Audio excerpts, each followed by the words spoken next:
स्वागत दोस्तों, एक बार फिर जाओगे सामने मौजूद यहाँ पे चलेंगे। सबसे बड़ी खबर में आपको बताएंगे राहुल गांधी के साथ आज होने वाली है कई सारे दिग्गज लोगों की मुलाकात। बताएंगे आपको देश का एजेंडा यहीं से सेट होने वाला है दोस्तों। बजट सत्र को लेकर बड़ी जानकारी सामने आ रही है और कांग्रेस पार्टी के नेता राहुल गांधी ने भी बड़ी बैठक बुला ली है दोस्तों। इसी के साथ में कांग्रेस पार्टी के न्याय के एजेंडे को चुराने का बीजेपी ने किया है प्रयास। बताएंगे बजट सत्र के दौरान जो जानकारी सामने आ रही है। उसके बाद उठे हैं वित्त मंत्री पर कांग्रेस का मैनिफेस्टो चुराने का गंभीर आरोप। बताएंगे क्या है पूरी अपडेट दोस्तों। इसी के साथ में बजट में किस तरीके से मोदी सरकार ने रक्षा, कृषि, स्वास्थ्य और जनता से जुड़े हुए सारे सेक्टर के पैसे कम कर दिए हैं दोस्तों। बताएंगे आपको सीधे तौर पर हम दो हमारे दो की सरकार नजर आ रही है। साथ महाराष्ट्र के अंदर एक बड़ी पॉलिटिकल पार्टी जिसने मोदी को आंख बंद करके दिया था समर्थन, अब सारी सीटों पर चुनाव लड़ने का किया गया है अकेले ऐलान। और उपचुनाव को लेकर उत्तर प्रदेश में बड़ी अपडेट सामने आ रही है दोस्तों। बताएंगे क्या बसपा चुनाव लड़ेगी या फिर इस बार उपचुनाव में सपा को होने वाला है बड़ा फायदा। बताएंगे क्या है पूरी अपडेट, एक एक करके चलेंगे देश दुनिया की सारी बड़ी खबरों की तरफ। लेकिन उससे पहले अगर आप भी मानते हैं दोस्तों कि भारतीय जनता पार्टी की सरकार ने जो बजट बनाया था वो कांग्रेस पार्टी के मैनिफेस्टो को चुराने की कोशिश की गई है, हालांकि अंततोगत्वा बजट वही हम दो हमारे दो वाला है। तो इस वीडियो को लाइक करके कमेंट बॉक्स में अपनी राय जरूर लिखकर बताएगा दोस्तों। आपका क्या मानना है कि क्या इस बजट से जनता का हित हो रहा है या जनता के खिलाफ किए गए कार्य हैं? आप लोग बजट को कितने नंबर देना चाहेंगे? 10 में से लिखकर जरूर बताएगा। चलते हैं सबसे पहले और सबसे बड़ी बिग ब्रेकिंग न्यूज अपडेट की तरफ दोस्तों, जहां पर राहुल गांधी ने मोदी सरकार के वित्त मंत्री के भाषण के बाद अब पार्टी की बड़ी बैठक बुलाई है। इसमें सारे वरिष्ठ नेता मौजूद रहे और आज से बजट सत्र का जो ओपन डिबेट होने वाला है उसे लेकर पूरी तैयारी की गई है दोस्तों। राहुल गांधी इस डिबेट की शुरुआत करेंगे और इसके बाद कांग्रेस पार्टी के सारे बड़े नेता बजट को लेकर टिप्पणियां करने वाले हैं। और ऐसे में आज राहुल गांधी की कई दिग्गज लोगों के साथ मुलाकात होने वाली है दोस्तों। आपको बता दें कि 7 मेंबर का डेलीगेशन किसानों का आज राहुल गांधी से मुलाकात करने वाला है। इसके बाद यहां से तय होने वाला है कि संसद के अंदर किसानों को लेकर किन मुद्दों पर चर्चा की जाएगी दोस्तों। कुल मिलाकर किसानों ने कहा है कि तीनों जो कानून लेकर आए गए हैं देश के अंदर उसका भी विरोध किया जाएगा। और इसी बीच राहुल गांधी से मुलाकात होना धीरे धीरे करके एक बड़े आंदोलन की रूपरेखा तय होती दिखाई दे रही है। जो भी अपडेट इससे जुड़ी आती रहेगी आप लगातार पहुंचाते रहेंगे। चलते हैं एक और बड़ी अपडेट की तरफ दोस्तों, जहां पर भारतीय जनता पार्टी सरकार की ओर से बजट पेश किए जाने के बाद कांग्रेस पार्टी की ओर से तीखी आलोचना सामने आई है। कांग्रेस पार्टी के नेता राष्ट्रीय अध्यक्ष मल्लिकार्जुन खड़गे बोले, कहा मोदी सरकार ने युवाओं के लिए कांग्रेस की योजना कॉपी पेस्ट करने और नाम बदलने की कोशिश की है। सारा देश महंगाई से जूझ रहा है लेकिन बजट में महंगाई के खिलाफ एक कदम उठाने की बातें नहीं है। इस बजट में सिर्फ कुर्सी बचाने के लिए कुछ लोगों को खुश करने का प्रयास किया गया है। ग्रामीण वेतन को बढ़ाने का इस सरकार के पास कोई इरादा नहीं है। दलित, आदिवासी, पिछड़े वर्ग, अल्पसंख्यक, मध्यम वर्ग और गांव गरीब के लोगों के लिए कोई क्रांतिकारी योजना नहीं है जैसे कांग्रेस पार्टी के नेतृत्व वाले संयुक्त प्रगतिशील गठबंधन ने लागू की थी। यानी यूपीए सरकार के दौरान जो हमने बड़े बड़े योजना लागू किए थे, चाहे मनरेगा हो या फिर राइट टू एजुकेशन हो, राइट टू इन्फॉर्मेशन हो, जो लोगों को एम्पावर करते हैं, इस तरीके की कोई पॉलिसी बीजेपी के पास नहीं है, ना तो महिलाओं को लेकर, ना युवाओं को लेकर, ना ही देश के अन्य वर्गों को लेकर दोस्तों। ऐसे में जनता से जुड़े सेक्टर के अंदर भी लगातार बजट कम किए जा रहे हैं। जो डिटेल में इंफॉर्मेशन सामने आ रही है उसके अनुसार रक्षा बजट को इस बार 9.60 से घटाकर 9.43% कर दिया गया है। यानी चाइना और पाकिस्तान से बार बार मिल रहे धमकियां, थ्रेट और बॉर्डर पर लगातार हो रहे टेंशन के बीच रक्षा बजट कम किया गया है दोस्तों। इसके साथ में किसानों के आंदोलन की तैयारी के बीच कृषि बजट को 3.20 से घटाकर 3.15% कर दिया गया है। यानी यहां पर भी 0.5% की घटौती देखने को मिली है दोस्तों, कमी देखने को मिली है। स्वास्थ्य बजट में भी 1.97% से घटाकर 1.85% कर दिया गया है। ट्रांसपोर्ट सेक्टर के अंदर भी बजट कम किया गया है। पेंशन में भी बजट कम किया गया है। एनर्जी में बजट काफी कम कर दिया गया है, 2.10% से घटाकर 1.42% कर दिया गया है। वैज्ञानिक विभाग के लिए भी बजट कम किए गए हैं, 0.71% से 0.67% कर दिया गया है। फूड सब्सिडी 4.38% से घटाकर 4.25% कर दिया गया है। नॉर्थ ईस्ट यानी जो उत्तर पूर्व के राज्य हैं उनके विकास के लिए जो बजट था 0.1 और 3% का उसे घटाकर 0.12% कर दिया गया है। सामाजिक कल्याण की बात करें तो 1.22% से घटाकर 1.17% कर दिया गया है। फर्टिलाइजर सब्सिडी यानी यूरिया और अन्य खाद पर मिलने वाले सब्सिडी को भी 3.88% से घटाकर 3.40% कर दिया गया है दोस्तों। अगर आप भी मानते हैं कि सारे ऐसे डिपार्टमेंट जनता से जुड़े हुए हैं उनमें जानबूझकर बजट कम किया गया है, इसकी कड़ी आलोचना की जानी चाहिए, तो अपनी राय जोड़ लेकर बताएगा। साथ साथ महाराष्ट्र में आंख बंद करके भारतीय जनता पार्टी को 2024 के चुनाव में सपोर्ट करने वाले एमएनएस पार्टी ने अब ऐलान कर दिया है कि वो 200 सीटों पर अपने उम्मीदवार उतारेंगे। दरअसल दोस्तों 2024 के लोकसभा चुनाव हुए तो भारतीय जनता पार्टी के लोग और शिवसेना एकनाथ शिंदे गुट के लोग बार बार राज ठाकरे के घर पर जाने लगे, उनको बनाने की कोशिश करने लगे। इसके बाद आखिरकार राज ठाकरे ने बीजेपी को 2024 के चुनाव में सपोर्ट करने का ऐलान कर दिया था। नरेंद्र मोदी को as a prime minister support करने का अनाउंसमेंट कर दिया गया था दोस्तों। और उन्होंने कहा था कि हम लोग चुनाव नहीं लड़ेंगे, एमएनएस चुनाव नहीं लड़ेगा, बीजेपी और एनडीए गठबंधन को वोट डालिए। इसके बाद पूरे महाराष्ट्र के अंदर भारतीय जनता पार्टी को उसके सहयोगी दल के साथ जनता ने सबक सिखा दिया दोस्तों। और इसके बाद जब आंकड़े बुरी तरीके से नीचे चले गए, एनडीए गठबंधन बुरी तरीके से चुनाव हार गई और महाविकास अघाड़ी गठबंधन ने 30 से ज्यादा सीटें जीत ली, तो अब एमएनएस पार्टी यानी राज ठाकरे की पार्टी ने कहा है कि वो विधान विधानसभा की 225 सीटों पर उम्मीदवार उतारेंगे। प्रकाश महाजन ने बताया कि यह फैसला एमएनएस के प्रमुख राज ठाकरे ने लिया है। पार्टी कार्यकर्ता इसके लिए पूरी तरीके से तैयार है। महाराष्ट्र में अक्टूबर के अंदर विधानसभा चुनाव होने वाले दोस्तों, उससे पहले एमएनएस अगर अकेले चुनाव लड़ने का ऐलान कर रही है तो इसका सीधा मतलब यह है कि एकनाथ शिंदे गुट को मिलने वाले वोटों को ट्रांसफर किया जाएगा और शिवसेना के वोट जितने डिवाइड होंगे, भारतीय जनता पार्टी का उम्मीदवार उतनी बुरी तरीके से चुनाव हारेगा। दोस्तों, कुल मिलाकर एक बार फिर से जो महाराष्ट्र में लोकसभा चुनाव में समीकरण बीजेपी के पक्ष में थोड़े बहुत दिखाई दे रहे थे, वो समीकरण जो बचे कुचे थे वो भी भाजपा के खिलाफ हो गए हैं। अगर आप भी मानते हैं कि विधानसभा चुनाव में तो इस बार बची कुछ नैया भी डूब जाएगी, तो अपनी राय जरूर लिखा जाएगा। साथ साथ बहुजन समाज पार्टी की राष्ट्रीय अध्यक्ष और पूर्व मुख्यमंत्री मायावती ने निर्देश दिया है और मुख्य सेक्टर इंचार्ज नियुक्त किए हैं। प्रयागराज मंडल में 3 विधानसभाओं की विधानसभा कमेटियों की घोषणा कर दी गई है। दोस्तों, सदर विधानसभा में विमल पासी और वकील अहमद को विधानसभा के प्रभारी और प्रवेश गौतम को अध्यक्ष और मोहम्मद इरशाद को उपाध्यक्ष बनाया गया है। सत्येंद्र गौतम को महासचिव बनाया गया है। मनीष पासी को सचिव और राजेंद्र गौतम को खजांची बनाया गया है। इसी के साथ में धर्मेंद्र पाल को बनाया गया महासचिव। कुल मिलाकर दोस्तों, अलग अलग विधानसभा के अंदर अलग अलग प्रभारी नियुक्त किए गए हैं और पूरी कमेटी बनाई जा रही है। उपचुनाव को लेकर प्रयागराज मंडल के अंदर ये निर्णय लिया गया है ताकि चुनाव की जबरदस्त तैयारी चलते रहे। कुल मिलाकर अमूमन बहुजन समाज पार्टी उपचुनाव नहीं लड़ा करती थी, लेकिन अब इस बार उत्तर प्रदेश के अंदर होने वाले 10 सीटों के उपचुनाव में बीएसपी भी ताल ठोकने वाली है। दोस्तों, इससे फायदा बीजेपी को मिलेगा, लेकिन कितना फायदा मिलेगा ये सबसे बड़ा सवाल रहेगा। साथ साथ महाराष्ट्र विधानसभा चुनाव के दौरान अब पार्टी ने फैसला लिया है कि विधान परिषद के चुनाव में क्रॉस वोटिंग करने वाले कांग्रेस पार्टी के 7 विधायकों को इस बार बाहर का रास्ता दिखाया जाएगा। उनके टिकट काटे जाएंगे। इन 7 में से 5 की टिकट तो 100% कटेंगी। बाकी जो 2 विधायक है उन्हें मामूली सजा देकर भी छोड़ा जा सकता है। विधान परिषद चुनाव में कांग्रेस पार्टी के उम्मीदवार प्रज्ञा सातव के लिए 28 वोट का कोटा निश्चित किया गया था, लेकिन 25 वोट ही मिले। 3 वोट महायुति उम्मीदवार को मिलने की संभावना है। कुल मिलाकर दोस्तों, क्रॉस वोटिंग का यह पूरा मामला है। कुल मिलाकर कांग्रेस पार्टी को समय से पहले समझ में आ गया कि कौन पार्टी के साथ खड़ा नहीं हो रहा और कौन फेरबदल करने की कोशिश कर रहा था। साथ साथ दोस्तों, कर्नाटक की सिद्धरमैया सरकार ने कैबिनेट बैठक में अहम बड़े फैसले लिए हैं। उन्होंने नीट सहित 3 प्रस्ताव मंजूर कर दिए हैं। कर्नाटक ने एक राष्ट्र एक चुनाव और लोकसभा व राज्य विधानसभाओं के लिए निर्वाचन क्षेत्रों के परिसीमन के खिलाफ प्रस्ताव पारित कर दिया है। दोस्तों, यानी नीट के खिलाफ प्रस्ताव पारित किया गया है। एक राष्ट्र एक चुनाव के खिलाफ प्रस्ताव पारित किया गया है और ग्रेटर बेंगलुरु गवर्नेंस बिल 2024 को मंजूरी दी गई है और राज्य विधानसभा को लेकर जो परिसीमन होने वाला है उसके खिलाफ भी आदेश पास किया गया है। कुल मिलाकर दोस्तों, ये 3 बड़े मुद्दे हैं जिन पर डायरेक्ट विरोध करने का ऐलान किया है कर्नाटक की सरकार ने। भारतीय जनता पार्टी के खिलाफ कांग्रेस पार्टी ने साथ साथ संसद में भारतीय जनता पार्टी को लग रहा था कि उड़ीसा से आने वाले राज्यसभा के जितने भी राज्यसभा सांसद है वो बीजेपी को सपोर्ट कर देंगे और भारतीय जनता पार्टी राज्यसभा के अंदर बिल पास करा लेगी। बीजू जनता दल के राज्यसभा के सांसद उनके साथ खड़े होंगे। लेकिन दोस्तों, बजट सत्र के दौरान ही ये बता दिया गया है कि बीजू जनता दल भारतीय जनता पार्टी के खिलाफ मजबूती से लड़ाई लड़ रही है। यही बड़ा कारण है दोस्तों कि राज्यसभा के सांसद बीजू जनता दल के सस्मित पात्रा ने बीजेडी की ओर से बजट पर आपत्ति जताई और राज्यसभा से वॉकआउट कर दिया। बीजेडी के सांसद ने कहा कि उड़ीसा की मांग पूरी नहीं की गई, इसलिए हम इस बजट को उड़ीसा विरोधी करार देते हैं। न्यूज एजेंसी एएनआई से बातचीत में उन्होंने कहा कि हमने उड़ीसा के लिए विशेष राज्य के दर्जे की मांग की थी। उड़ीसा को विशेष राज्य का दर्जा नहीं दिया गया, जबकि दूसरी ओर आंध्र प्रदेश और बिहार को फंड अलॉट कर दिए गए। सासा प्रदीप भंडारी जो उछल कूद मचाकर ड्रामेबाजी करते हुए पत्रकारिता करने को लेकर कुख्यात है, उन्हें भारतीय जनता पार्टी ने अब अपना मुख्य प्रवक्ता बना दिया है। दोस्तों, प्रदीप भंडारी बहुत दिन तक खुद को पत्रकार बताता था, लेकिन अब आधिकारिक तौर पर भारतीय जनता पार्टी का प्रवक्ता बन गया है। यानी जो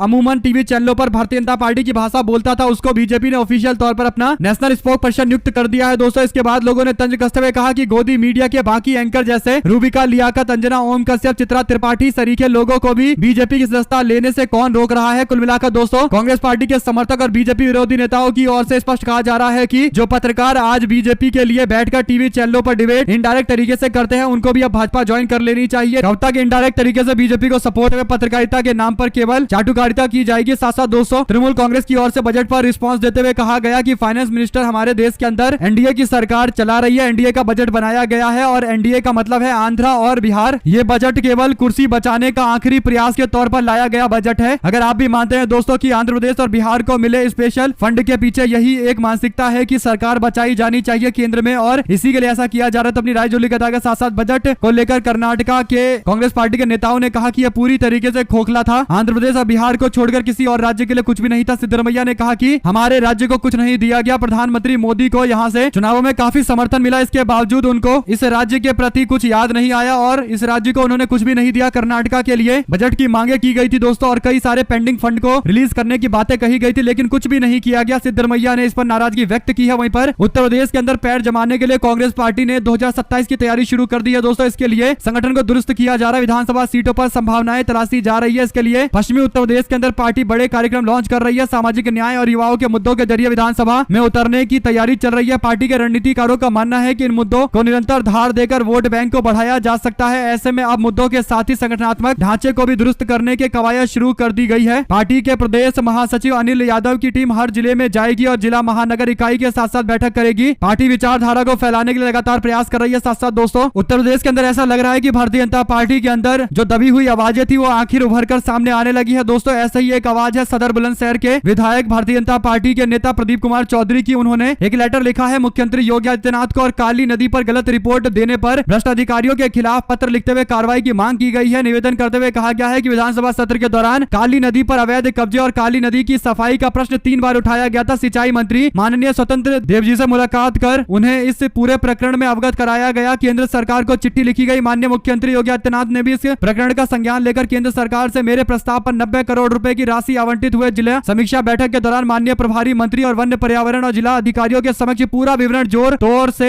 उठाकर जिला अधिकारी जी ने माननीय मुख्यमंत्री जी के सामने आश्वासन दिया था कि जिसने भी काली नदी पर अवैध कब्जे किए उनके खिलाफ कार्रवाई की जाएगी। काली नदी में गंदगी के कारण हर वर्ष किडनी व कैंसर जैसी गंभीर बीमारियों से लगभग 50 व्यक्तियों की मौत होती है। इसलिए अवैध कब्जा हटाया जाना और काली नदी की सफाई होना जनहित में और माननीय मुख्यमंत्री जी के नीति में निहित है। कृपया करके संज्ञान लेकर भ्रष्ट अधिकारी के खिलाफ कार्रवाई करने का प्रयास करें। कुल मिलाकर दोस्तों, भारतीय जनता पार्टी के एक और नेता अधिकारी के खिलाफ भ्रष्टाचार का गंभीर आरोप लगा रहे। इस पर समाजवादी पार्टी के नेता आईपी सिंह बोले, कहा बीजेपी के एक और विधायक ने योगी सरकार के भ्रष्टाचार को उजागर करते हुए भ्रष्ट अधिकारियों के खिलाफ चिट्ठी लिखी है। नाराज विधायकों की संख्या लगातार बढ़ती जा रही है। ऐसा लग रहा है कि उत्तर प्रदेश के अंदर आने वाले दिनों के अंदर कहीं योगी आदित्यनाथ और उनकी सरकार को लेकर विधायक कूच ना कर दे और केशव प्रसाद मौर्य को अपना नेता ना मान ले, और इसीलिए शायद केशव प्रसाद मौर्य एक्टिव भी नजर आ रहे हैं। साथ लोकसभा चुनाव 2024 के नतीजों को लेकर जाने माने शिक्षक और दृष्टि आईएएस के संस्थापक डॉक्टर विकास दिव्यकीर्ति ने एक बड़ा खुलासा किया है। यूपीएससी की तैयारी करवाने वाले कोचिंग के डायरेक्टर ने बताया कि यूपी में बीजेपी को आम चुनाव में जो हश्र हुआ है उसे उसका अंदाजा पहले ही हो गया था। समाचार एजेंसी से बात करते हुए दिव्यकीर्ति बोले, कहा पॉलिटिक्स परसेप्शन पर चलता है और उत्तर प्रदेश के अंदर परसेप्शन बन चुका था कि बीजेपी संविधान बदलने की कोशिश कर रही है, संविधान के खिलाफ है। पूर्व सिविल सर्वेंट ने स्मिता प्रकाश को बताया कि सपा में उनके परिचित है, जिन्होंने मतगणना के 3 दिन पहले उनको एक मैसेज करते हुए कहा था कि इस बार समाजवादी पार्टी मिनिमम 22 सीटें जीतने जा रही है। सपा से जुड़े व्यक्ति ने यह संभावनाएं जताई थी कि वे लोग 15 से 16 सीटें जीत सकते हैं। हालांकि एजुकेटर को उनकी बात पर भरोसा नहीं हुआ। 2 दिन के बाद एग्जिट पोल आए तो सपा वाले कहीं नहीं थे। विकास दिव्यकीर्ति के पास फिर से उस शख्स समाजवादी पार्टी के नेता का मैसेज आया। उन्होंने कहा कि अब 32 सीटों के नाम भेजे और दावा किया कि समाजवादी पार्टी इन सीटों को जीतेगी और रिजल्ट भी उसी तरीके का रहा। उन्होंने आगे कहा कि मैं मानता हूं कि अनुमान बीजेपी तक पहुंचे होंगे और पार्टी के अंदर अंदरूनी सिस्टम होता है और आईबी की रिपोर्ट भी पहुंच जाया करती है, तो बीजेपी को पता था कि उनको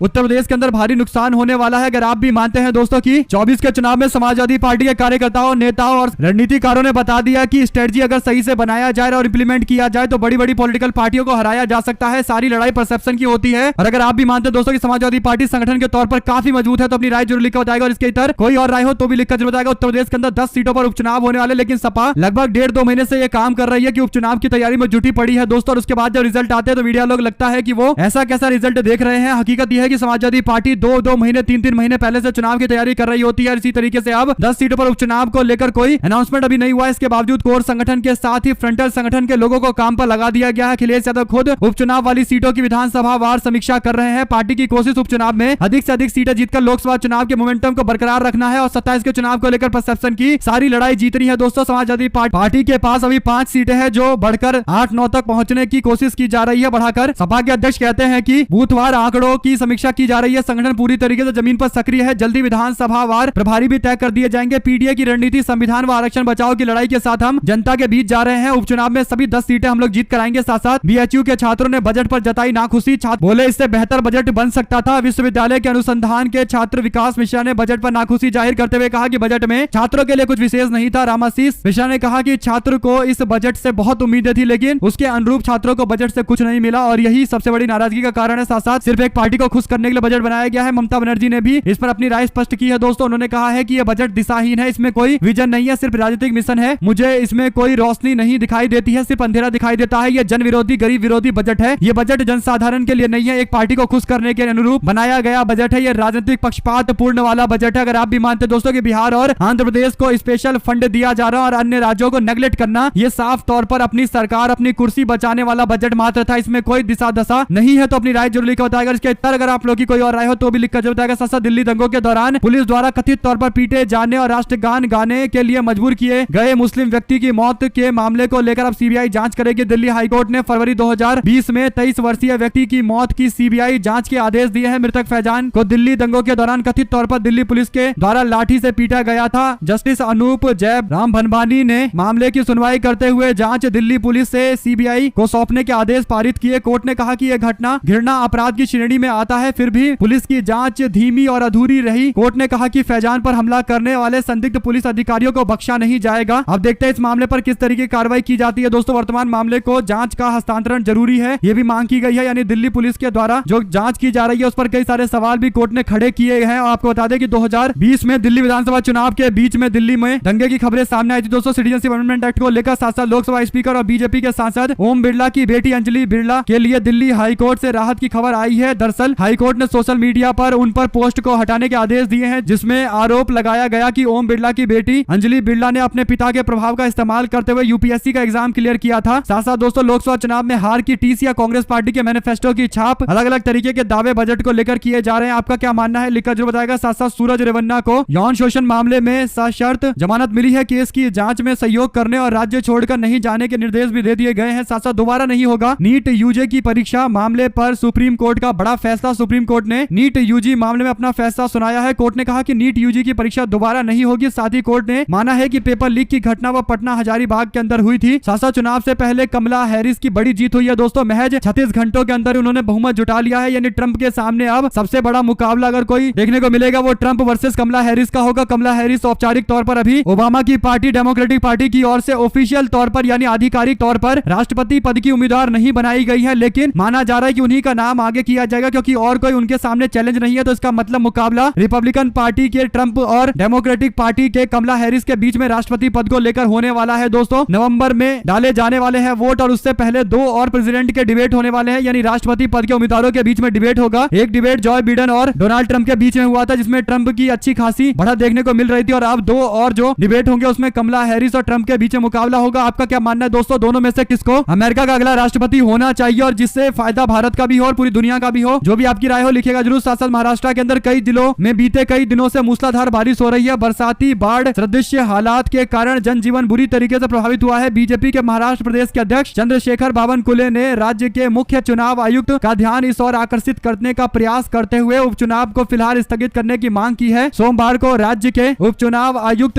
यूपीएस मदान सचिव सुरेश ककानी और राज्य चुनाव अधिकारी से इस पूरे मामले को लेकर चर्चा की गई है। उपचुनाव को टालने की मांग की जा रही है। चुनाव आयोग ने राज्य के विभिन्न जिलों के 11 नगर परिषदों के 11 वार्ड के अंदर उपचुनाव की घोषणा 12 अगस्त को की है। दोस्तों, इसे टालने के प्रयास किए जा रहे हैं। क्या ये सही में एक लॉजिकल तौर पर ऐसा किया जा रहा है या फिर मामले को इसलिए टाला जा रहा है क्योंकि बीजेपी अश्योर नहीं है कि उनको चुनाव में जीत मिल पाएगी? साथ साथ भारतीय जनता पार्टी के राजस्थान के मुख्यमंत्री भजनलाल शर्मा बिहार को मिले 26,000 करोड़ के बजट को लेकर जमकर तारीफ करते हुए कह रहे हैं कि 26,000 करोड़ की लागत बिहार के अंदर निम्नलिखित सड़क परियोजना का विकास कार्य होगा। पटना पूर्णिया एक्सप्रेस वे बनेगा, बक्सर भागलपुर एक्सप्रेस वे बनेगा, बोध गया राजगीर वैशाली दरभंगा सड़कों के काम तेजी से किए जाएंगे। बक्सर में गंगा नदी पर पुल बनाया जाएगा। इसके बाद राजस्थान में कांग्रेस पार्टी के नेता गोविंद सिंह डोटासरा जो प्रदेश अध्यक्ष भी है, उन्होंने कहा कि मुख्यमंत्री जी बिहार को छोड़िए, राजस्थान का बताइए। डबल इंजन की सरकार में राजस्थान को क्या मिला? सच तो यह है कि बजट में राजस्थान को कुछ नहीं मिला। बस दिल्ली से पर्ची आई तो आपने ट्वीट कर दिया, अब जनता से सवाल पूछा तो आपने ट्वीट डिलीट कर दिया। कुल मिलाकर दोस्तों, राजस्थान के मुख्यमंत्री को यह बताना चाहिए कि राजस्थान को बजट में क्या मिला, वो बिहार को क्या मिला ये बता रहे हैं, जबकि बिहार को बताने के लिए भाजपा की अपनी बिहार के अंदर इकाई है। दोस्तों, अगर आप भी मानते हैं कि भारतीय जनता पार्टी के नेता सोशल मीडिया हैंडल खुद नहीं चलाते बल्कि इसके लिए भी उन्होंने आईटी सेल के लोग रखे हुए हैं, क्योंकि अगर पोस्ट डिलीट करना पड़ रहा है तो इसका सीधा मतलब यह है कि कोई और उनकी जगह पोस्ट कर रहा था, वरना ये तो कॉमन सेंस है कि उनको राजस्थान की बात करनी चाहिए थी। और पर्ची वाला मुख्यमंत्री बोलकर संबोधित करते हुए पहले ही कांग्रेस पार्टी ने टॉन्ट मार दी है, क्योंकि भजनलाल शर्मा का नाम ना तो 13 में था ना 30 में था, लेकिन इसके बावजूद राजस्थान के अंदर उनको मुख्यमंत्री बना दिया गया। नरेंद्र मोदी और अमित शाह ने पर्ची भेजा, उस पर्ची को खोला गया, नाम आया भजनलाल शर्मा का और उनको राजस्थान में मुख्यमंत्री बना दिया गया। तो उनको पर्ची वाला मुख्यमंत्री बोलकर संबोधित किया जाता है। साथ साथ इंटर्नशिप अपॉर्चुनिटी 1 करोड़ युवाओं को 500 टॉप कंपनियों के अंदर इंटर्नशिप करने का मौका मिलेगा। दोस्तों, इंटर्नशिप करने के लिए भारत सरकार की ओर से 5,000 रुपए महीने के दिए जाएंगे। आपको बता दें कि इस पूरे मामले पर जब डिटेल निकाली गई तो पता चला कि 20,000 इंटर्न्स हर कंपनी के अंदर होंगे, यानी 20,000 लोगों को एक कंपनी ट्रेनिंग देगी। और ऐसा असंभव दिखाई देता है कि कोई कंपनी 20,000 लोगों को ट्रेनिंग दे और ट्रेनिंग का पैसा भी खुद जो कॉस्ट आता है वो झेले, जिससे कंपनी का बजट भी बिगड़ जाएगा। दोस्तों, तो ये भी एक तरीके का जुमला ही नजर आ रहा है। आपका क्या मानना है लिखकर जरूर बताएगा। साथ साथ नीति आयोग की मीटिंग में नहीं जाएंगे तमिलनाडु के सीएम एमके स्टालिन, बजट से नाराज बताए जा रहे हैं। आप लोगों की जो भी राय हो लिखकर जरूर बताएगा। साथ साथ गृह मंत्री अमित शाह कहते थे कि हम 1 ग्राम भी ड्रग्स भारत के अंदर नहीं आने देंगे दोस्तों। वहीं पर भारतीय जनता पार्टी से जुड़ा व्यक्ति बहुत बड़ा ड्रग्स माफिया पाया गया है। इसके बाद अब रवीश कुमार ने सवाल उठाते हुए कह दिए कि गृह मंत्री अमित शाह ने कहा था कि 1 ग्राम की इजाजत नहीं दी जाएगी। यानी आप समझ सकते हैं दोस्तों कि अमित शाह के बयान का मतलब था कि 1 ग्राम को नहीं आने दिया जाएगा, शायद बाकी और जितना भेजना है भेज सकते हैं, इस तरीके का बयान का शायद मतलब हुआ। क्योंकि होता ऐसी रहा है गुजरात के अंदर भारतीय जनता पार्टी का नेता जो ड्रग्स के खिलाफ बड़ी बड़ी बातें करता था वही सबसे बड़ा ड्रग्स का माफिया निकला है। आप लोगों की जो भी राय हो लिखेगा जरूर दोस्तों। साथ साथ राज्यसभा के नेता प्रतिपक्ष मल्लिकार्जुन खड़गे और लोकसभा के नेता प्रतिपक्ष राहुल गांधी ने एक बैठक बुलाई। इसमें इंडिया गठबंधन के सारे लोग मौजूद रहे और यहाँ तय किया गया है कि किस रणनीति के साथ पार्लियामेंट में एकजुटता के साथ मुद्दा उठाया जाएगा। दोस्तों देखते हैं आज राहुल गांधी का जो भाषण होगा उसमें बजट पर क्या टिप्पणी की जाएगी। जो भी जानकारी आती रहेगी आप लगातार पहुंचाते रहेंगे। हमारे साथ लगातार जुड़े रहने के सभी दोस्तों, भाइयों, बहनों, मित्रों का बहुत बहुत धन्यवाद। ज्यादा से ज्यादा वीडियो शेयर कीजिएगा ताकि सभी तक इन्फॉर्मेशन पहुंचती रहे। जय हिंद, जय भारत।